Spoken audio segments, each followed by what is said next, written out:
الرحمن الرحیم نحمده ونصلی علی رسوله الکریم اما بعد اعوذ باللہ من الشیطان الرجیم بسم اللہ الرحمن الرحیم الف لام میم ذالک الکتاب لا ریب فیہ ھدی للمتقین صدق اللہ العظیم وقال النبی صلی اللہ علیہ وسلم الکیس من دان نفسہ وعمل لما بعد الموت صدق رسولہ النبی الکریم۔ بزرگان محترم اور عزیز دوستو، اس دنیا میں سب سے قدیم اور سب سے پرانا مذہب اسلام، اسی لیے کہ پہلے انسان حضرت آدم علیہ نبینا علیہ الصلاۃ والسلام اس دنیا میں تشریف لائے۔ اللہ پاک نے ان کی تخلیق کس طرح فرمائی، انہیں کس طرح بنایا گیا اور کس طرح وجود عطا کیا گیا، وہ آپ نے سنا۔ اللہ تعالیٰ نے یہ دنیا بنائی اور اس دنیا میں انسانوں کو وجود عطا کرنا تھا، تو فرشتوں کو زمین پر آنے کا حکم دیا گیا کہ فرشتے زمین پر جائیں اور مختلف علاقوں سے مٹیاں اٹھا کر لائیں۔ فرشتوں نے اللہ کے حکم کی تعمیل کی اور زمین پر آ کر کے یہاں سے مٹی اٹھا کر لے گئے۔ اللہ پاک نے حکم دیا کہ ایک مجسمہ بنایا جائے۔ اب ظاہر بات ہے کہ یہ علم اللہ پاک نے فرشتوں کو خود دیا تھا۔ اللہ کے عطا کردہ علم کے مطابق فرشتوں نے پیر سے لے کر کے گردن تک کا حصہ بنایا، پیر بنائے، جسم بنایا، ہاتھ بنائے، کاندھے اور گردن بنائی۔ پھر اللہ پاک کا حکم ہوا کہ اب جسم کا یہ اوپر کا حصہ ایسا بنایا جائے کہ اس میں سوچنے کی، سمجھنے کی، فیصلہ کرنے کی، دیکھنے کی، سونگھنے کی، بولنے کی، چکھنے کی، سننے کی، یہ ساری صلاحیت موجود۔ فرشتوں نے عاجزی ظاہر کی کہ ہم نہیں کر سکتے، تو چہرہ اور سر اللہ پاک نے بنایا۔ ہمارا یہ چہرہ اور ہمارا یہ سر اللہ پاک نے اپنے دست قدرت سے بنایا۔ جسم کے اس حصے کا احترام ضروری ہے، اسی لیے نبی کریم صلی اللہ علیہ وسلم کی تاکید ہے کہ اپنے بچوں کو یا خدا نہ خواستہ جھگڑا ہو گیا اور مار پیٹ کی نوبت آئی تو کسی کو چہرے پر اور سر پر مت مارو، اور آپ نے فرمایا کہ جسم کا یہ حصہ اللہ نے اپنے دست قدرت سے بنایا۔ جب مجسمہ تیار ہو گیا تو اللہ پاک نے اپنے امر کن سے اس میں روح پھونک دی۔ ہماری طرح حضرت آدم علیہ الصلاۃ والسلام دیکھنے لگے، بولنے لگے، سننے لگے، سمجھنے لگے، چلنے لگے، پورے جسم کا، ہاتھ پیر کا استعمال کرنے لگے۔ اللہ پاک نے حکم دیا فرشتوں کو کہ اسے آدم کو سجدہ کرو۔ تمام فرشتوں نے بلا کسی حیلہ اور حجت کے اللہ کے حکم کی تعمیل کی۔ اللہ اس کے رسول کے حکم کے مقابلے میں اپنی عقل کا استعمال کرنا درست نہیں ہے۔ یہی وجہ ہے کہ تمام فرشتوں نے اللہ کے حکم کی تعمیل کی، سنا اور سجدہ کیا۔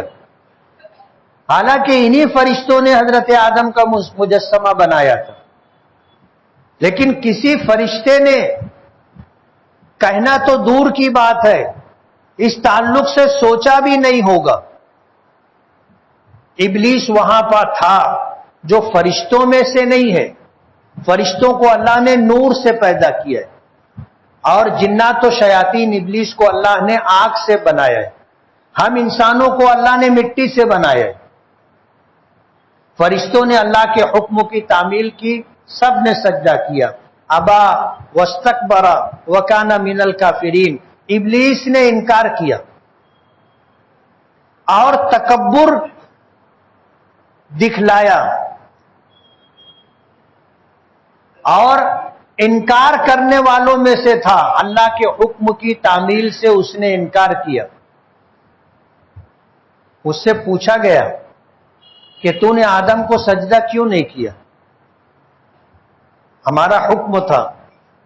تو اس نے عقل کا استعمال کیا، حجت کی، اور کہا خلقتنی من نار وخلقتہ من طین، آپ نے مجھے آگ سے بنایا ہے، آگ سے پیدا کیا ہے، اور آدم کو مٹی سے بنایا گیا ہے۔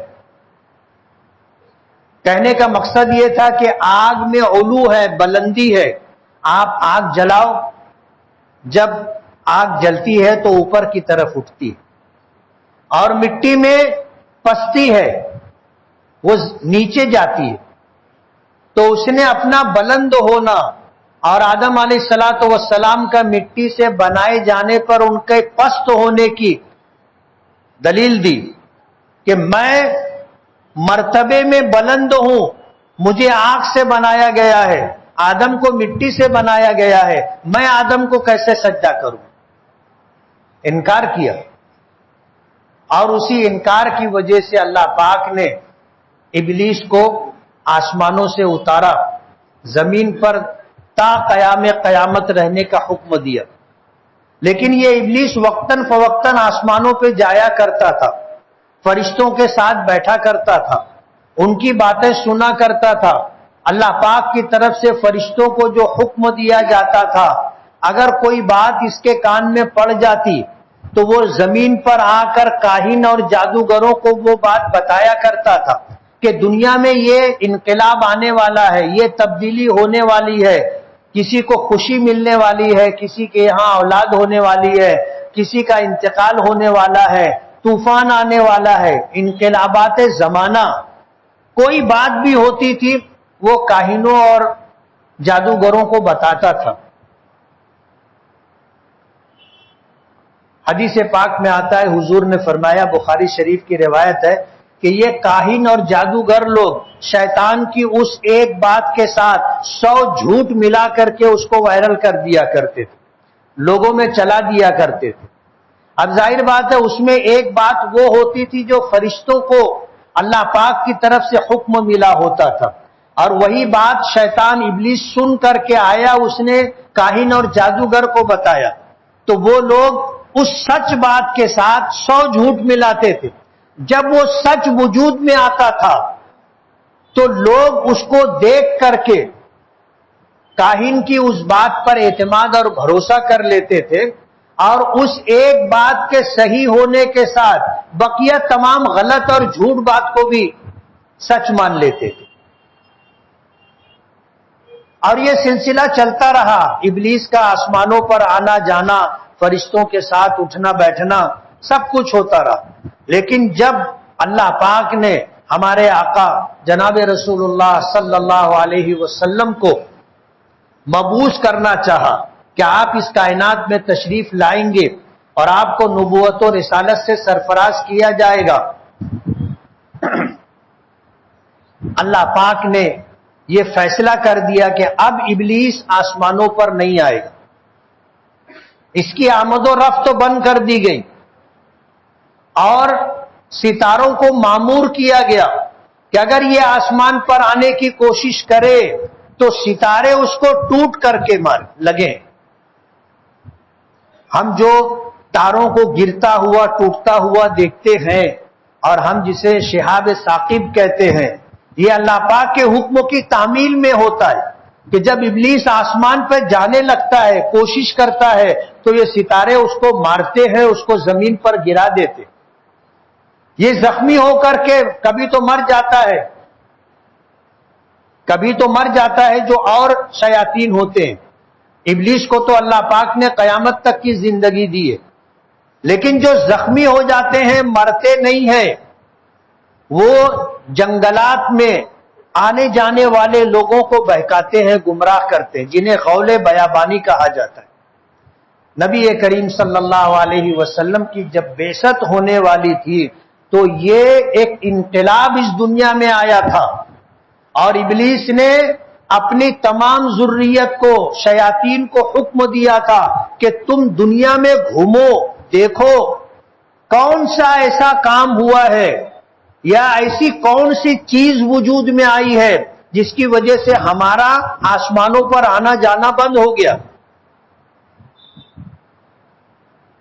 تو جنات و شیاطین کی جماعتیں پوری دنیا میں گھومتی رہی، پھرتی رہی اور اس بات کو تلاش کرتی رہی کہ کیا ہوا ہے جس کی وجہ سے اب ہمارا آسمانوں پر آنا جانا بند ہو گیا۔ بخاری شریف کی روایت ہے، جنوں کی کوئی جماعت اس وقت مکہ مکرمہ کے آس پاس سے گزری، نبی کریم صلی اللہ علیہ وسلم فجر کی نماز پڑھا رہے تھے اور نماز میں قرآن کریم کی تلاوت کر رہے تھے۔ قریب کے درخت پر جنوں کی وہ جماعت موجود تھی، انہوں نے قرآن کریم کو سنا اور وہ یہ سمجھ گئے کہ یہی وہ چیز ہے جس کی وجہ سے ہمارا آسمانوں پر آنا جانا بند کر دیا گیا۔ تفصیلی روایت ہے، بخاری شریف میں امام بخاری رحمۃ اللہ علیہ نے ذکر فرمائی، حضور پاک صلی اللہ علیہ وسلم کے پاس جنوں کی جماعتیں آئی۔ جیسے ہم انسان ہیں، ہم میں مسلمان بھی ہیں، اللہ کو، اللہ کے رسولوں کو، قرآن کریم کو، دیگر ان تمام چیزوں کو جس کو ایمانیات کہا جاتا ہے ہم مانتے، اس پر یقین رکھتے۔ لیکن انسانوں میں ایسے لوگ بھی ہیں جو اللہ کو نہیں مانتے، دہریہ اور ناستک کہلاتے۔ ایسے لوگ بھی ہیں جو انبیاء کرام کو نہیں مانتے، قرآن کریم کو نہیں مانتے، مشرک بھی ہیں، کافر بھی ہیں۔ اسی طرح جنوں میں بھی، شیاطین میں بھی اہل ایمان بھی ہیں اور مشرک و کافر بھی ہیں۔ ہم جس طرح 5 وقتہ نماز پڑھتے ہیں، ہمارے ساتھ وہ جن لوگ بھی نماز پڑھتے ہیں جو اہل ایمان، ہمیں نہیں دکھائی دیتے۔ وجہ اس کی ہے کہ اللہ نے ہمیں اشرف المخلوقات بنایا ہے، کہ جنات و شیاطین ہم سے ڈرتے ہیں، اسی لیے ہمارا سامنا نہیں کرتے، رہتے ہیں۔ ہو سکتا ہے آج اس مسجد میں بھی موجود ہوں، نماز جمعہ کے لیے آئے ہوں، لیکن آزو بازو میں ہم کو دکھتے نہیں ہیں۔ لیکن ہمارے بازو میں بیٹھا ہوا جو آدمی ہے وہ انسانی شکل میں جن بھی ہو سکتا ہے، ہم اس کو انسان سمجھتے، وہ جن بھی ہو سکتا ہے۔ اللہ نے انہیں یہ قدرت دی ہے کہ وہ نبی کریم صلی اللہ علیہ وسلم کی شکل و شباہت تو اختیار نہیں کر سکتے، لیکن پوری دنیا میں جس کی شباہت اختیار کرنا چاہیں اس کی شباہت اختیار کر سکتے۔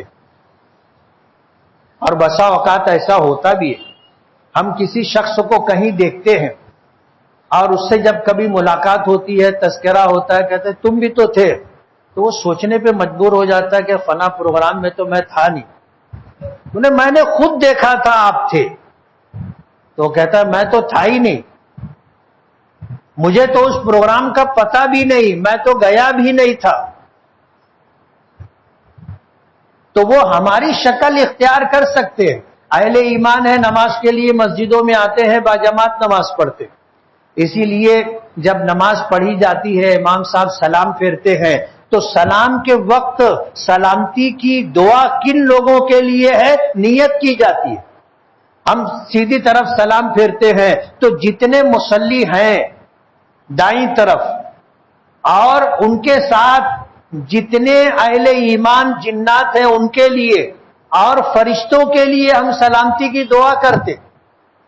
جب ہم کہتے ہیں السلام علیکم ورحمۃ اللہ، کہ اللہ پاک کی طرف سے سلامتی اور رحمتوں کا نزول ہو، تو یہ کس کے لیے؟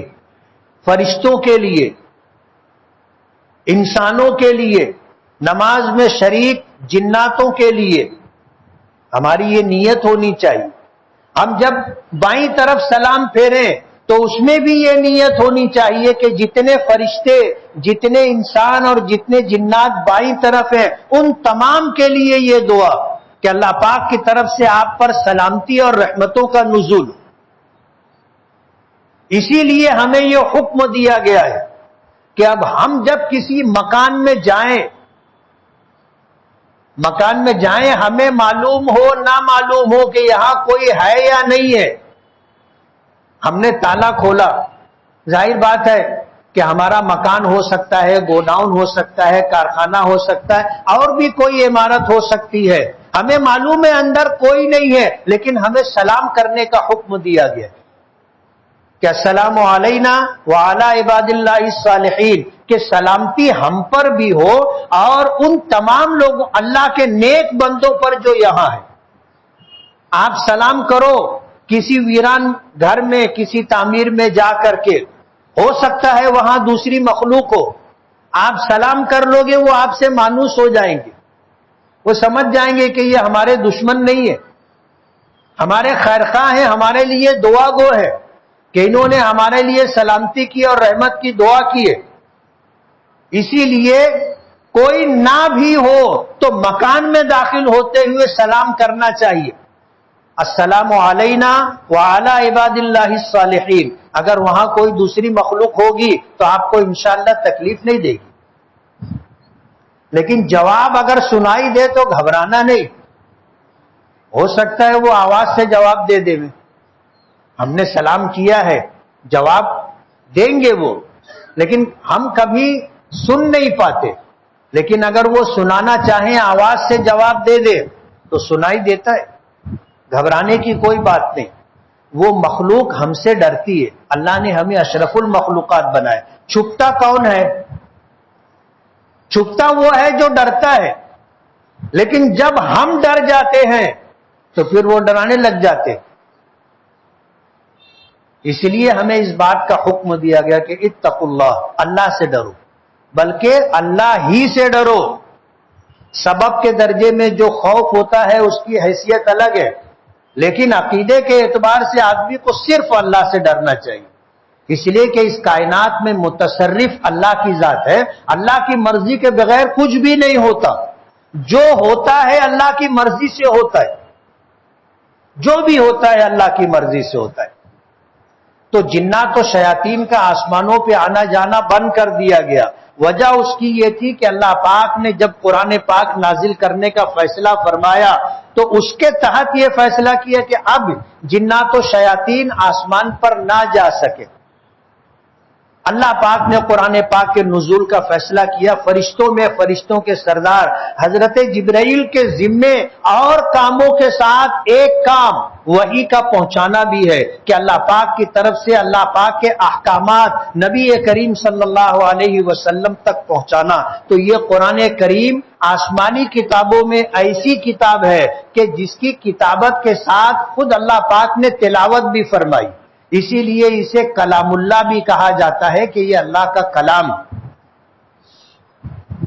حضور نے، اللہ پاک نے اس کی تلاوت کی، حضرت جبرائیل نے سنا، حضرت جبرائیل نے آ کر حضور کے پاس تلاوت کی، حضور پاک صلی اللہ علیہ وسلم نے سنا، اور جب حضور قرآن کریم کی آیات یا سورت نازل ہوتی تھی تو قرآن کریم لکھنے والے لوگوں کو بلاتے تھے، کاتبان وحی کو، 5-7 لوگ تھے جو قرآن جو لکھنا جانتے تھے، حضور ان کو بلاتے تھے اور قرآن کریم کی جو آیات نازل ہوتی تھی وہ لکھواتے تھے۔ قرآن کریم لکھا گیا، مختلف لوگوں کے پاس بٹا ہوا تھا، جس نے جو لکھا وہ اپنے پاس محفوظ رکھا، ظاہر بات ہے کئی لوگ تھے، اور پھر ان کے پاس سے لوگوں نے بھی اس کو حاصل کیا۔ حضور کے زمانے میں قرآن کریم ایسا 2 دفتیوں کے درمیان نہیں تھا، جیسے آج ہمارے پاس چھپا ہوا لکھا ہوا 2 دفتیوں کے درمیان پورا کلام پاک ہے، اس زمانے میں ایسا نہیں تھا۔ حضرت ابو بکر کا زمانہ آیا، اور میں نے پچھلے ہفتوں میں جنگ یمامہ کا تذکرہ کیا تھا۔ ایک جنگ ہوئی حضرت ابو بکر صدیق کے زمانے میں، مسلمہ کذاب سامنے والے لشکر میں تھا، اس نے نبوت کا دعویٰ کیا تھا، نبوت کا دعویٰ کیا، حضور کے پاس آیا، ملاقات کیا، اور اس نے کہا کہ میں ایمان قبول کر لوں گا، لیکن شرط یہ ہے کہ آپ کے بعد آپ کی جگہ میں اللہ کا نبی رہوں گا۔ حضور نے فرمایا کہ یہ فیصلہ، اس کا اختیار میرے پاس نہیں ہے، اللہ جسے چاہتا ہے نبی بناتا ہے، اللہ جسے چاہتا ہے رسول بناتا ہے، میں کسی کو نبی اور رسول نہیں بنا سکتا۔ اور تم نے تو بہت بڑی بات کہی ہے، میرے ہاتھ میں یہ کھجور کی جو ٹہنی ہے، اگر تم ایمان لانے کے لیے اس کا بھی مطالبہ شرط کے درجے میں رکھو گے کہ یہ چھڑی مجھے دینی پڑے گی تو مجھے منظور نہیں، تم تو نبوت مانگنے کے لیے آئے۔ چلا گیا، اس نے تیاری شروع کر دی، اور حضرت ابوبکر صدیق رضی اللہ تعالیٰ عنہ کے زمانے خلافت میں اس نے نبوت کا دعویٰ کیا، اور حضرت ابوبکر صدیق نے صحابہ کرام کو مقابلے کے لیے بھیجا، اور جنگ یمامہ ہوئی جس میں بہت سارے ایسے صحابہ کرام شہید ہو گئے جو حافظ قرآن تھے۔ اب ظاہر بات ہے جن کو قرآن زبانی یاد تھا ان میں سے ایک بہت بڑی تعداد شہید ہو گئی۔ حضرت عمر فاروق رضی اللہ تعالی عنہ نے اس بات کو محسوس کیا اور حضرت ابوبکر صدیق رضی اللہ تعالی عنہ سے گزارش کی کہ ہمیں قرآن کریم کو یکجا کر لینا چاہیے، اکٹھا کر لینا چاہیے، اور اسے کتابی شکل دے دینی چاہیے۔ اگر اسی طرح دو چار جنگیں اور ہو گئی اور پھر اس میں اس طرح حفاظ کرام شہید ہو گئے تو قرآن کریم کے ضائع ہونے کا اندیشہ ہے۔ حضرت ابوبکر صدیق کہنے لگے کہ عمر، جو کام میرے پیش رو ہمارے آقا نبی کریم صلی اللہ علیہ وسلم نے نہیں کیا، ہم کیسے کریں گے؟ لیکن حضرت عمر اصرار کرتے رہے، حتیٰ کہ حضرت ابوبکر نے کہا کہ ان کی طرف سے اصرار ہوتا رہا، یہاں تک کہ اللہ نے میرے سینے کو بھی کھول دیا۔ انشرح اللہ صدری، اللہ نے میرے سینے کو کھول دیا کہ ہاں یہ کام ہونا چاہیے۔ حضرت زید ابن ثابت، ابی ابن کعب، 6 صحابہ کرام کو بلایا گیا جو قاری قرآن کے نام سے جانے جاتے تھے، جنہیں حافظ قرآن بھی تھے اور قرآن کریم کے علوم سے واقف بھی تھے۔ ان کو ذمہ داری دی اور ان کو پابند کیا کہ اب قرآن کریم کو اکٹھا کرو۔ قرآن کریم کو اکٹھا کیا گیا۔ یہ حضرت ابوبکر صدیق رضی اللہ تعالی عنہ کے دور کا بہت بڑا کارنامہ۔ اس زمانے میں جو قرآن کریم لکھا گیا، ایک ایک آیت کو قرآن کا جو لے کر کے اعلان کیا گیا کہ جس کے پاس قرآن کریم کی آیات سورت لکھی ہوئی شکل میں ہو وہ لے کر کے آئے۔ جب کوئی لے کر کے آتا تھا تو اس پر 2 گواہ لیتے تھے، 2 گواہ، کہ تم نے یہ آیات جب لکھی حضور کے سامنے بیٹھ کر کے تو گواہ کون تھا؟ جس کے پاس 2 گواہ تھے وہ آیات لی گئی، حتیٰ کہ پورا قرآن کریم اس طرح اکٹھا کیا گیا، کتابی شکل دی گئی۔ تمہید کافی لمبی ہو گئی۔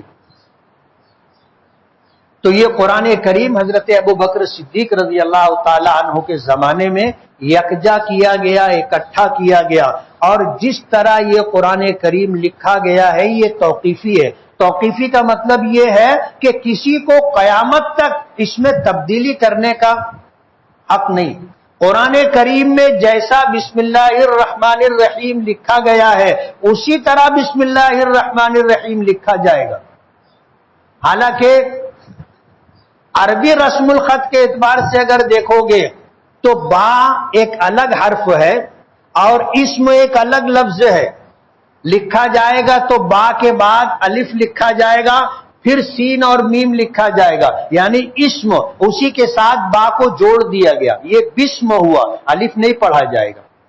لیکن قرآن کریم میں الف کے ساتھ بسم اللہ نہیں لکھا ہے، اس لیے قیامت تک کسی کو اجازت نہیں ہے کہ وہ اس میں تبدیلی کرے۔ تو اس کا رسم الخط بھی توقیفی ہے، جیسا ہے قیامت تک ویسا ہی رہے گا، اس میں تبدیلی کا حق کسی کو نہیں ہے۔ یہ تو لفظ الفاظ کی بات ہو گئی۔ قرآن کریم کے جو معانی و مفاہیم ہیں اس میں بھی پھیر بدل کی کسی کو اجازت نہیں۔ بڑے سے بڑا عالم ہوگا، تنہا ہو یا اکیڈمی ہو، کسی کو اجازت نہیں ہے قرآن کریم میں کسی طرح کے تصرف کی۔ یہ آسمانی کتاب ہے اور قیامت تک اسی طرح من و عن رہے گی۔ اس کی تلاوت کرنا، اس کو لکھنا، اس کو پڑھنا، اس کے احکامات پر عمل کرنا تمام مسلمانوں کی ایمانی ذمہ داری ہے، اور یہ کتاب ہدایت ہے، اس میں کسی طرح کا کوئی شک شبہ نہیں ہے۔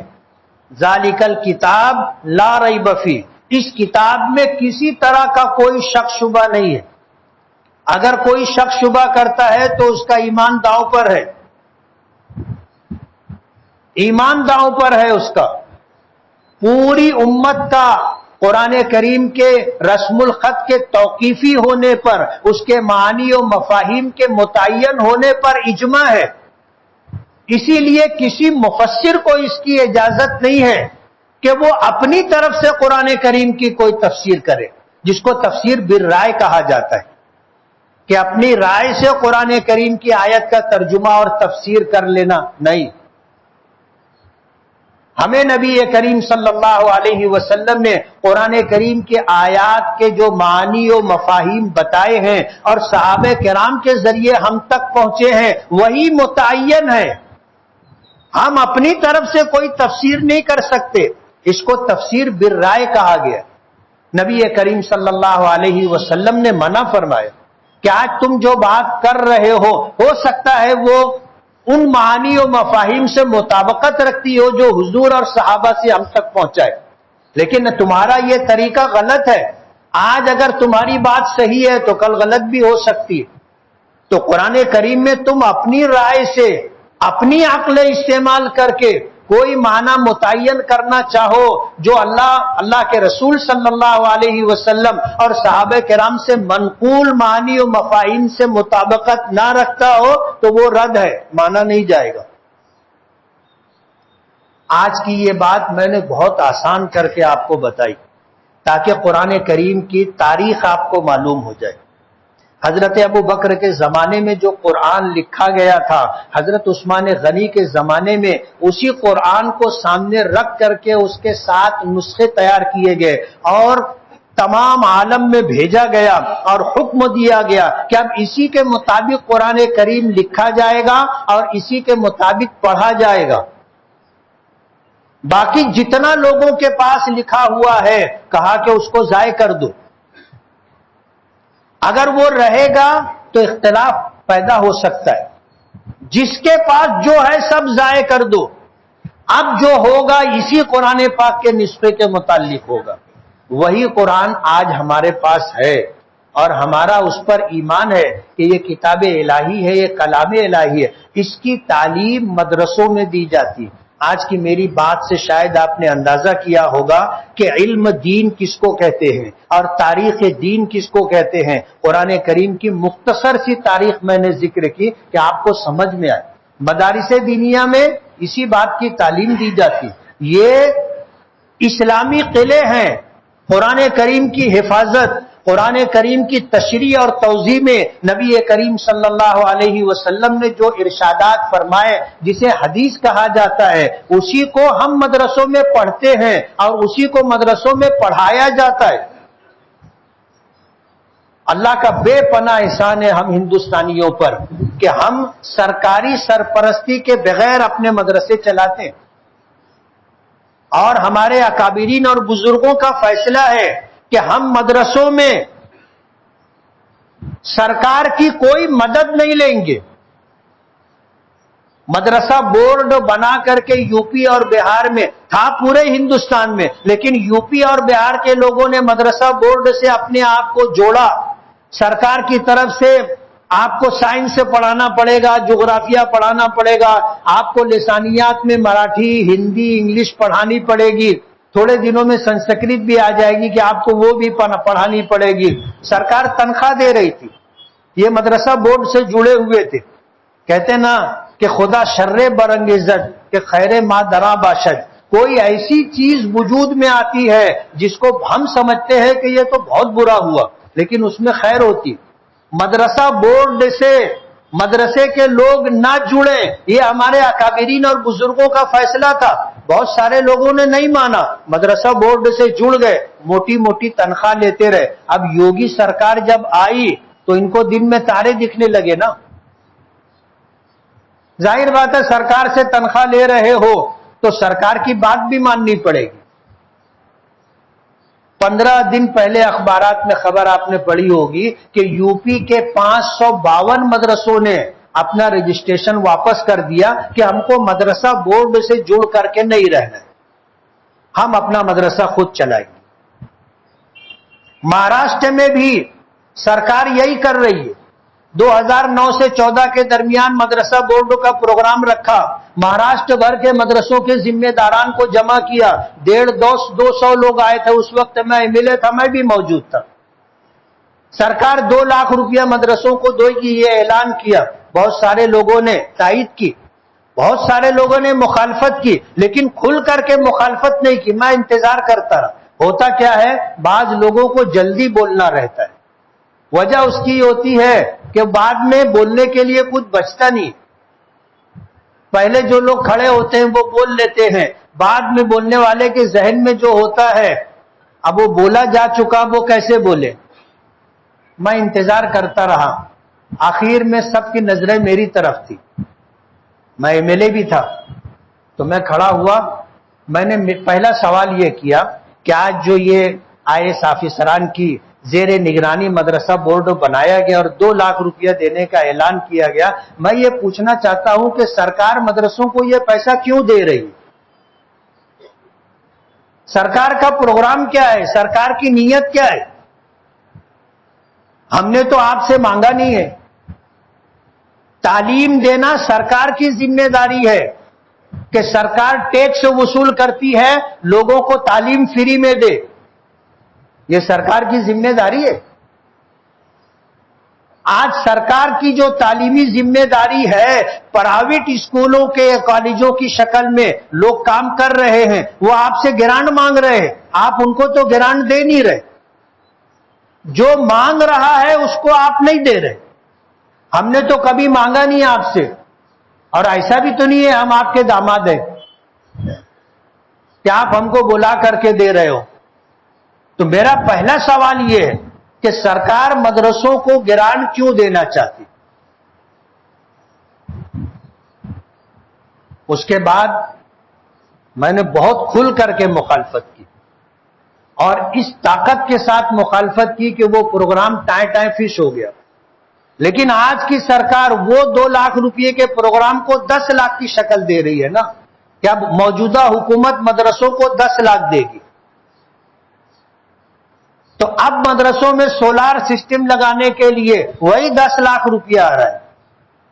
ہماری بدنصیبی یہ ہے کہ ہم اپنی مسجدوں کو بھی مدرسوں کے نام سے چلاتے، یہ مدرسوں کو دی جانے والی اسکیم ہے کہ آپ کو 10 لاکھ دیا جائے گا، آپ سولار لگاؤ، یہ ہمارے مدرسوں میں گھسنے کا راستہ بنایا جا رہا ہے۔ آپ سمجھ رہے ہو، یو پی اور بہار کے لوگ پٹ پٹا کر کے اپنا رجسٹریشن واپس کر رہے ہیں۔ آگے سرکار یہ دینے کے لیے سرکار سب کچھ مانگ رہی ہے نا، نام کیا ہے، زمین کتنی ہے، ملکیت کتنی ہے، بجٹ کتنا ہے، سال کی آڈٹ رپورٹ ہے کہ نہیں ہے، یہ سارا آپ کا بیوڑا لے لے گی، اور 10 لاکھ روپیہ دے کر کے کروڑوں کی آپ کی ملکیت سرکار جمع کرے گی۔ وقف کے تعلق سے تو مصیبت کیا آئی ہوئی ہے آپ کو پتہ ہے۔ جمعیت علماء سلیمانی چوک کی طرف سے کل وقف کے عنوان سے تمام مدارس، مساجد، مکاتب، درگاہیں سب کو جو ہے قبرستانوں کے ذمہ داروں کو جمع کرنے کا، اور ان کے سامنے اس وقف ترمیمی بل کے تعلق سے وضاحت دینی ہے کہ سرکار کیا کرنا چاہتی ہے۔ سرکار اسی طرح ہماری مسجدوں میں اور مدرسوں میں گھسنے کا پروگرام بنائے ہوئے، آج جیسے جامع مسجد کروڑوں کی ملکیت ہے، 10 لاکھ روپیہ لے کر کے سرکار ہم سے مسجد چھیننے کا پروگرام بنا رہی ہے۔ یہی وجہ ہے، آپ دیکھو گے شہر میں جو مسجدیں مسجد کے نام سے ہے وہاں آپ کو سولار کی سہولت سرکار کی طرف سے نہیں ملے گی، جس کا رجسٹریشن مسجد کے نام سے ہے ان کو سرکار کی طرف سے سہولت نہیں ملے، یہ مدرسوں کے لیے ہے۔ لیکن ہمارے یہاں مسجدوں کا رجسٹریشن مدرسے کے نام سے، کل 10 لاکھ روپیہ دینے کے بعد انکوائری کے لیے آئیں گے تو ظاہر بات ہے ہم تو مسجد دکھائیں گے نا. 420 کا کیس بن سکتا ہے ہم پر کہ تم نے مدرسے کے نام سے پیسہ لیا اور مسجد میں استعمال کر رہے.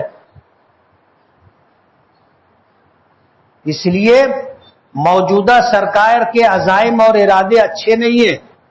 آج اس وقت مدرسہ تجوید القرآن کی طرف سے وہاں کے ذمہ داران چندے کے لیے آئے.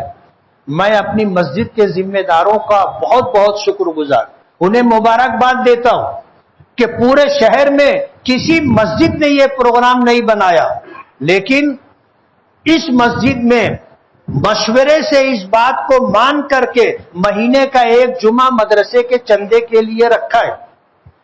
اور میں نے پچھلے ہفتے ہی آپ حضرات کے گوش گزار کر دیا تھا کہ اگلا ہفتہ مدرسہ تجوید القرآن کے چندے کا، مدرسہ تجوید القرآن کے چندے کا ہے.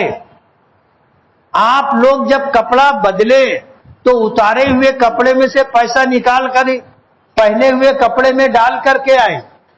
ایسا نہ ہو کہ کپڑا پیسہ اتارے ہوئے کپڑے کی جیب میں رہ جائے.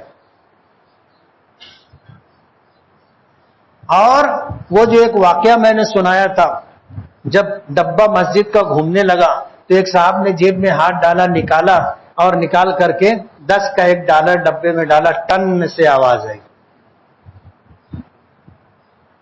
پیچھے سے ایک آدمی نے 2000 کا نوٹ دیا تو اس آدمی نے 2000 کا نوٹ لیا اور یہ سمجھا کہ ڈبے میں ڈالنے کے لیے ہے تو اس نے ڈبے میں ڈال دیا. تو پیچھے والے نے بتایا کہ آپ جیب میں ہاتھ ڈالے نکالے تو یہ 2000 کا نوٹ باہر گر گیا تھا. اچھا تعاون کرو مدرسوں کا. ہم سرکار کی سرپرستی کے بغیر مدرسہ چلاتے، ہمیں سرکار کا کوئی تعاون نہیں چاہیے. یہ ہمارے لیے سعادت اور خیرخواہی اور بھلائی کی بات ہے. اللہ کے راستے میں جو خرچہ کر دیا وہ مال اپنا، اور جو چھوڑ گئے وہ دوسروں کا. اس لیے اگر آج آپ کے پاس اللہ کا دیا ہوا ہے تو اس کو اپنا بنانے کے لیے مسجد کی تعمیر میں، مدرسوں کے چندے میں اور خیر اور بھلائی کے کاموں میں فی سبیل اللہ آپ خرچہ کرو. جو خرچہ کرو گے وہ آپ کا، جو نہیں خرچہ کرو گے گڈی اور بنڈل بنا بنا کر کے رکھو گے، آنکھ بند ہو جائے گی، وہ سب پیسہ دوسروں کا، وارثوں کا ہے، آپ کے ساتھ قبر میں نہیں جائے گا. وصیت بھی اگر کر دو گے تو مانی نہیں جائے گی. تم بولو گے 10 لاکھ روپیہ قبر میں میرے ساتھ رکھ دینا، آپ پوچھ لو مفتیان کرام سے، اجازت نہیں ملے گی آپ کو. اللہ کے راستے میں خرچ کرو. انفقوا مما رزقناکم، یعنی جو تم خرچ کرو گے تمہارا اور تمہارے باپ کا نہیں ہے. اللہ پاک فرماتے ہیں رزقناکم، ہم نے تم کو دیا ہے. تو جو اللہ نے ہم کو دیا ہے اللہ اس میں سے ہم سے مانگ رہے. جیسے ہم بچوں کو دیتے ہیں اور بچوں سے بولتے ہیں کہ، تو بچے بھی نہیں دیتے. آپ دیں گے کہ نہیں دیں گے؟ تو میں نے پچھلے ہفتہ اعلان کیا تھا مدرسہ تجوید القرآن کے ذمہ داران آئے ہیں. یہ مدارس ہمارے اسلامی قلعے ہیں جہاں قرآن و حدیث کی تعلیم دی جاتی ہے. ان مدرسوں کا وجود اور بقا ہم مسلمانوں کے وجود اور بقا کا ضامن. تو مدرسہ تجوید القرآن کے ذمہ داران آئے ہیں. آپ جب نماز سے فارغ ہوں گے تو ہم نے مسجد کا چندہ اس ہفتہ نہیں رکھا ہے. جب مدرسے کا چندہ ہوتا ہے ہم مسجد کا چندہ نہیں کرتے. آپ اچھا تعاون کریں، اچھا تعاون کریں اور انشاءاللہ یہ آپ کا دیا ہوا کل آپ کو کام آئے گا. وآخر دعوانا ان الحمدللہ.